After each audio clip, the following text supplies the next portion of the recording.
The radio crackles. 22 German fighters circle overhead. A single Spitfire flies below them. No backup, no way out. The pilot banks sharply. The fuel needle sinks. Ammunition is almost gone. They told him this aircraft was outdated, that newer variants had taken its place, that he should have remained on the ground. But logic has little regard for what manuals claim, and survival cares even less. It is spring 1943. The Mediterranean theater burns beneath an unforgiving sun. Malta, the small island stronghold south of Sicily, has survived more than 2 years under siege. The Luftwaffe and the Regia Aeronautica have dropped more bombs per square mile here than on London. The harbors have become graveyards of twisted metal. The airfields are cratered wastelands, patched together with coral dust and crushed stone. Spitfires defend Malta, but not the celebrated ones. Not the sleek Mark IXs with Merlin 61 engines and two-stage superchargers. Not the interceptors that climb to 35,000 feet to challenge high-altitude bombers. Those aircraft went to England, to North Africa, to the fronts that mattered on the maps in Whitehall. Malta received the leftovers. The Mark V aircraft, designed in 1940 and rushed into production in 1941, were now judged obsolete by 1943. Single-stage superchargers, lower service ceilings, reduced speed at altitude. The Air Ministry labeled them interim fighters, stopgaps, placeholders until true reinforcements arrived. The pilots called them what they had. Nothing more, nothing less. The heat here never relents. It bakes the fuselage metal until it cannot be touched without gloves. It ripples off the limestone runways in shimmering waves that blur the horizon. Inside the cockpit, temperatures climb to 120 degrees Fahrenheit. Pilots strip down to shorts and undershirts, yet sweat still pours through. The parachute harness rubs raw. The oxygen mask leaves deep red lines across the face. Ground crews labor through the night. They mend bullet holes with fabric and dope.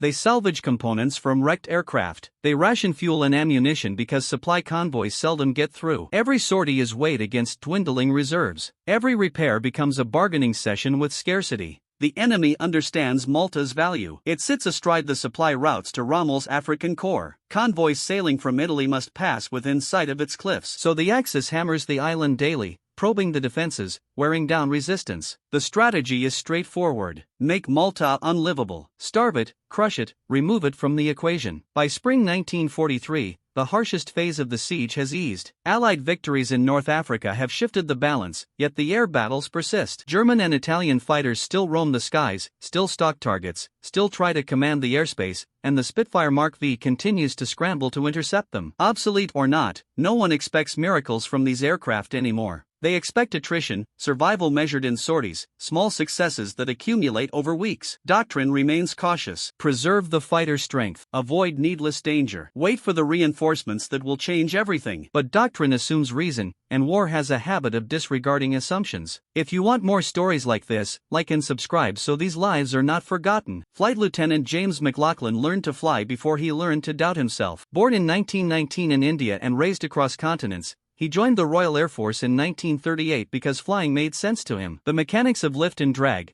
the calculations of energy and altitude, the pure physics of staying alive at 300 miles per hour. He was not a loud pilot, not the sort who filled the mess hall with tales or bravado. He was careful, systematic, the kind of aviator who double-checked his harness and counted his rounds before every mission, who memorized the peculiarities of each aircraft he flew, who treated the Spitfire not as a weapon but as a machine demanding constant adjustment. In 1941, McLaughlin lost his left arm on a combat sortie over France. A cannon shell ripped through the cockpit and shattered bone. He kept the aircraft steady, crossed the channel, landed with one hand on the stick. The surgeons amputated below the elbow. The Air Ministry grounded him. Standard procedure. Fighter pilots need two hands, for the throttle and stick, for the gun. Button and trim wheel. McLaughlin refused to accept it. He taught himself to fly again. He designed a custom harness that let him operate the throttle with his residual limb. He practiced until the movements became automatic, until he could dogfight, land, and recover without thinking about the missing hand, until the artificial limb became an extension of his intent. The Air Ministry remained skeptical. They allowed him to return to flying, but not to frontline squadrons, not to the critical theaters. He was assigned to Malta in early 1943 to the Mark versus everyone else had outgrown.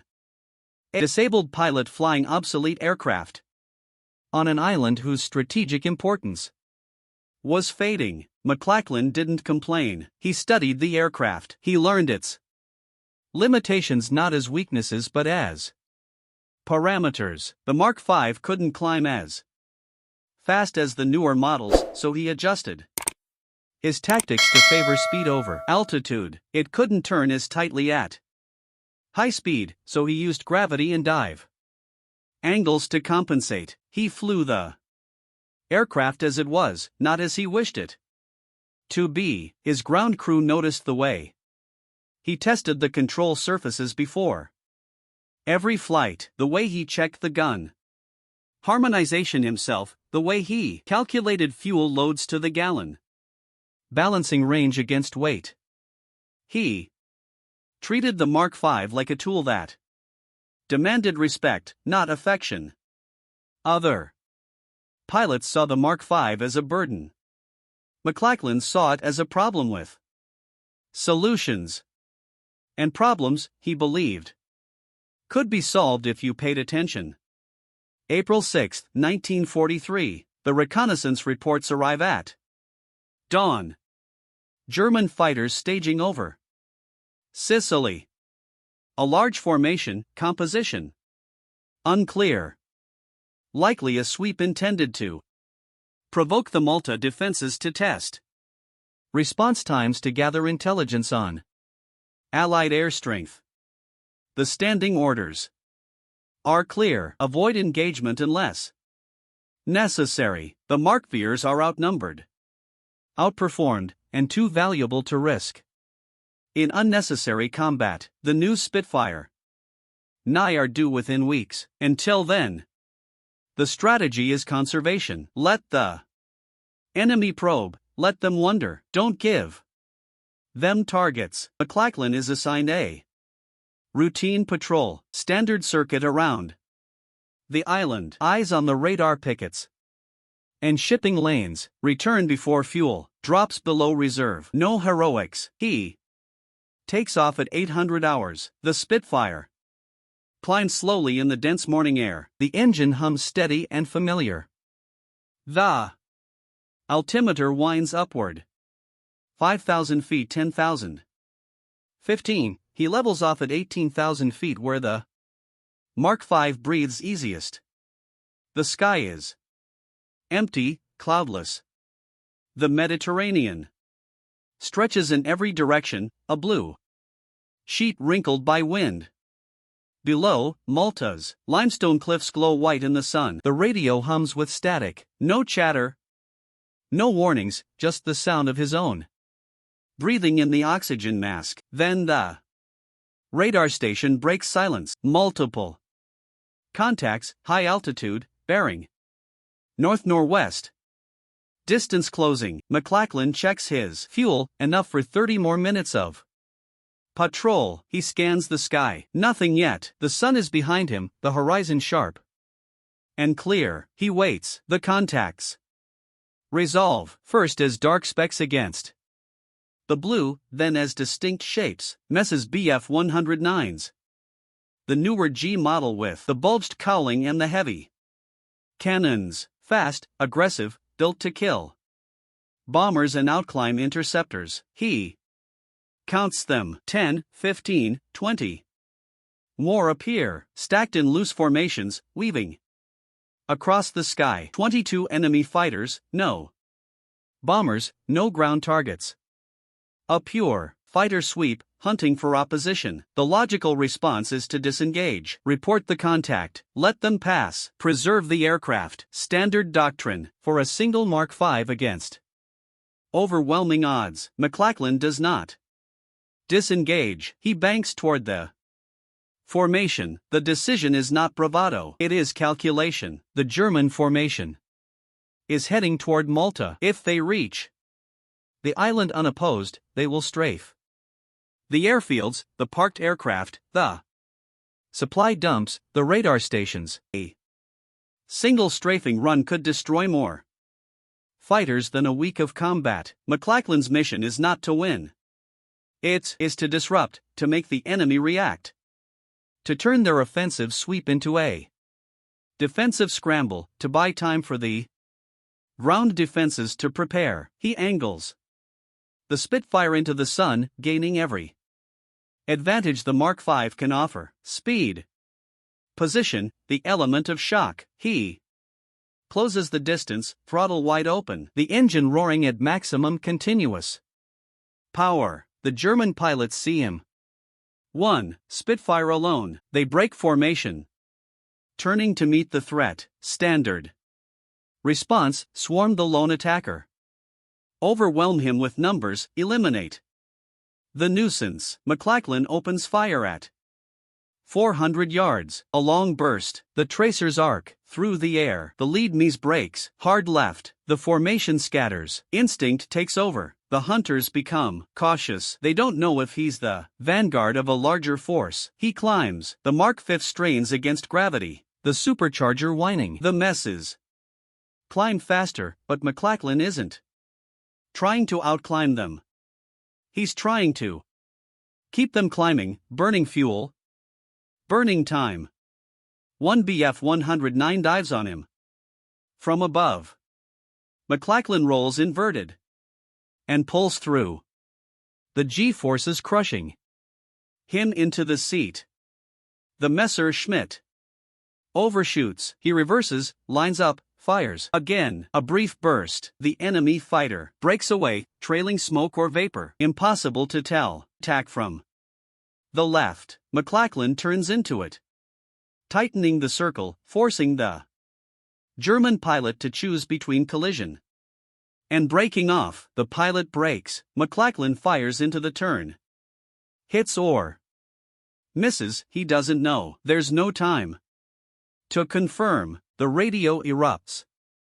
The radar station, the airfield, they're demanding his status, asking if he needs support, telling him to disengage. He ignores the radio. His focus is absolute. Fuel gauge dropping, ammunition counter winding down. 22 fighters circling, coordinating, adjusting their tactics. He dives. The Mark V accelerates. The airspeed indicator climbing past 300 knots. 350, 400. The controls stiffen, the wings shudder. He levels out low, skimming the wavetops, forcing the enemy to follow him down. At low altitude, the Bf 109's advantage disappears. The playing field flattens. McLachlan turns hard, the wingtip nearly kissing the water. The messes follow, but cautiously. At this altitude, one mistake is fatal. He leads them in a wide arc away from Malta, away from the airfields. Every minute they chase him is a minute they're not bombing the island. The engagement stretches past 10 minutes, then 15. The fuel gauge needle drops toward the red. McLachlan calculates the distance back to Malta, the reserve required, the margin of error. He has perhaps 5 minutes of combat fuel remaining. The Messer Schmitts are adapting. They're no longer chasing in a pack, they're setting up coordinated attacks high and low, slashing passes, trying to box him into force a mistake. McLachlan uses the sun. He climbs back into it, throttle screaming, the engine temperature gauge edging toward the yellow. The Bf 109s follow, but the glare blinds them for critical seconds. He turns inside their attacks, forcing them to overshoot, breaking their coordination. His ammunition is nearly gone. Short bursts. Now, 1 second, 2, just enough to make them react, to keep them defensive, to prevent them from ignoring him and pressing toward Malta. One Messerschmitt closes from behind. McLachlan sees the muzzle flashes, hears the thud of impacts. Cannon shells punch through the Spitfire's tail section. The aircraft shudders. The rudder responds. Sluggishly, he kicks the pedals, compensating with aileron, keeping the nose steady. He reverses hard, pulling the Spitfire through a vertical climb and roll that bleeds speed but changes his angle. The messes can't follow the maneuver at this airspeed. It stalls, flicks into a spin. McLachlan doesn't wait to see the recovery. He dives again, heading east toward home. The BF-109s pursue, but their fuel is also low. They've been burning maximum power for 20 minutes. Their endurance is limited. One by one, they peel off, heading back to Sicily. The attack is over. McLachlan levels off at 3,000 feet. The engine coughs once, twice. The fuel gauge reads empty. He switches to the reserve tank. The engine catches, smooths out. 5 minutes of fuel, maybe less. The limestone cliffs of Malta appear ahead. The airfield, the runway. He lowers the landing gear. The hydraulics groan. One wheel locks, the other doesn't. He cycles the system. Both wheels lock. The flaps extend. He lines up on the runway, nose high, compensating for the damaged rudder. The approach is ragged, the Spitfire yawing left and right. He touches down hard, the tires screeching, the tail wheel bouncing. The aircraft slews, but holds the center line. He brakes. The engine coughs and dies as he rolls to a stop. Ground crew sprint toward the Spitfire. They count the damage. 17 cannon shell impacts, torn fabric, punctured fuel tanks, bent control surfaces. The aircraft is barely airworthy. McLachlan climbs out. His flight suit is soaked with sweat. His left arm aches where the harness rubbed against the prosthetic. He says nothing, just walks toward the debriefing hut, his logbook tucked under his right arm. The intelligence officer asks how many he shot down. McLachlan shrugs. 1 confirmed, maybe 2. He doesn't know. That wasn't the mission. The officer asks why he engaged. McLachlan's answer is simple. They were heading for the airfield. Someone had to turn them around. The combat report circulates through RAF command. 1 Spitfire Mark V engaging 22 enemy fighters for 17 minutes. No losses. On the British side, the German sweep aborted. The airfield untouched. Analysts study the report. They note the tactics, the use of altitude and sun position, the refusal to fight the enemy's fight, the focus on disruption rather than destruction.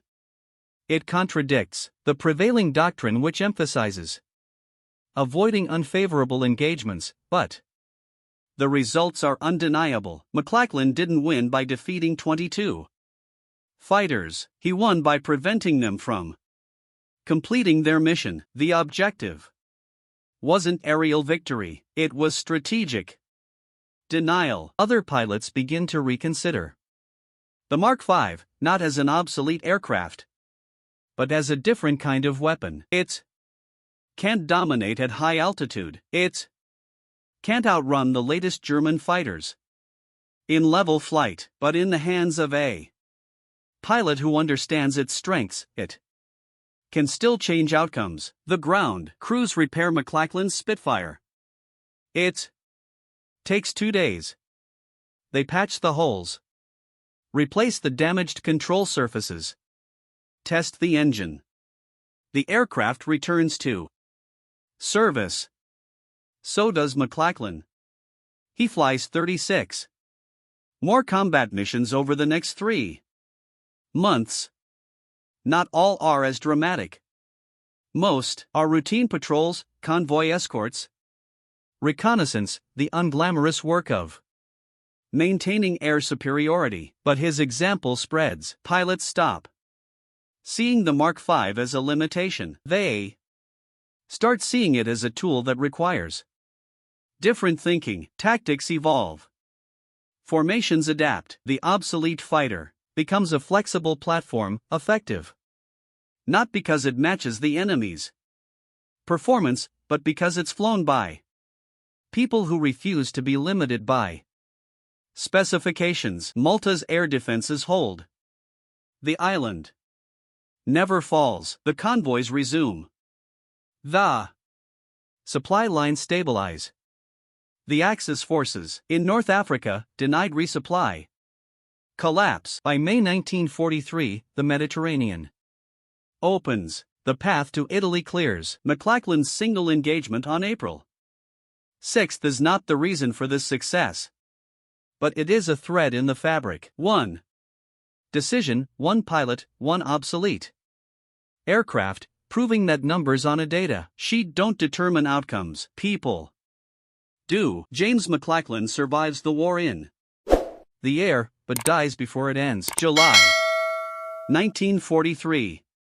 A routine ferry mission ends in engine failure over the Irish Sea. He attempts a forced landing. The aircraft goes down. He is 24 years old. Official records register him as a casualty of mechanical malfunction. The obituaries speak of his courage, his resolve to keep flying despite his injury. But they overlook the deeper lesson. McLachlan did not prevail because he lacked fear. He prevailed because he was rational. He viewed the Spitfire Mark V not as a symbol or a letdown, but as a machine with definable limits and strengths. He regarded the enemy formation not as an unstoppable menace, but as a problem defined by variables: speed, altitude, timing, fuel, psychology. He understood that success is not always about superiority. Sometimes it is about imbalance, about using what you possess in ways the enemy does not anticipate, about converting constraints into advantages. The Mark V continued to serve throughout the war, in theaters where high-altitude performance mattered less, in ground attack roles, in training squadrons that taught new pilots the basics. The aircraft faded into retirement quietly, without celebration. Its impact was measured not in headlines,